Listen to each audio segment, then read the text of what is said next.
Connecticut Environmental Headlines is more than just a website, more than just a blog, more than just headlines.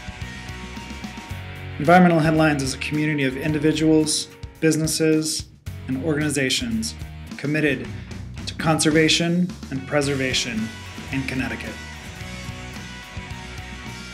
We believe the people of Connecticut need to be informed about what's going on in their environment so that they can make choices about how to better conserve it and preserve it for the next generation.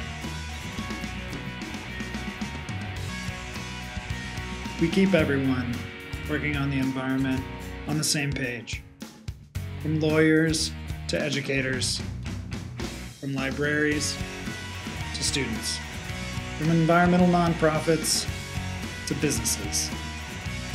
As a professor at Yale, I try to track the issues both because I need to be able to bring issues of concern to the students in class, and also because I'm working with a number of Connecticut environmental groups and on a number of local issues. So the headlines are a good way to make sure that I'm staying abreast of what's happening that may have an impact on what I'm teaching or what my students are doing in their clinical experiences out across the state, working with environmental groups, state agencies, and others that are trying to advance the environmental agenda here in Connecticut. It's all environmental all the time, so I don't have to sift through other stuff it's not important to me.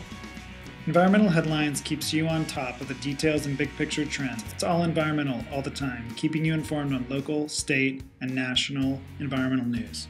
It's a great way for me to be quickly informed and stay on top of issues and be sure that I've got the information I need in a timely and clear and coherent way. I use it as my homepage. It's so helpful to find out what other conservation commissions, for example, or what other clean energy task forces are doing, how they're solving problems. We source environmental news stories from over 150 newspapers throughout the state of Connecticut, from the Berlin Citizen to the Greenwich Post, from the New Haven Register to the Hartford Courant. In terms of the local news, there's really no equivalent to what the headlines are doing for the state of Connecticut. I spread the word a lot to people who I think, hey, so-and-so needs to know. Really a great resource and something I hope others will find the benefit of and support as well. In the last 3 years, we've posted over 16,000 environmental news stories. We've had 46,000 visitors in the last year, and we've sent over 80,000 email updates. Since last fall, we've had over 148,000 page views. We're one website, covering one state's one environment.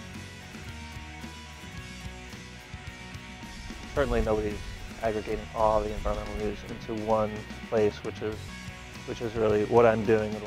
Over the last 3 years, we've won several awards, including the Connecticut Department of Environmental Protection's Green Circle Award. There's still more to do. So here's what we're looking to do in the next year.